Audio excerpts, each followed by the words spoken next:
Bien, ¿qué está trabajando? ¿O qué? ¿Qué está haciendo? No, papi, para mí no trabajo en...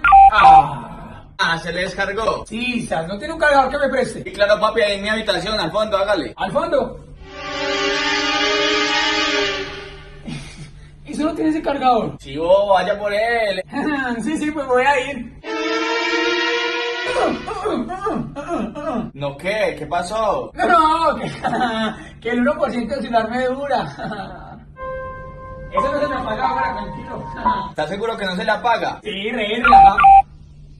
Si ven, vaya. Pues sí, cierto.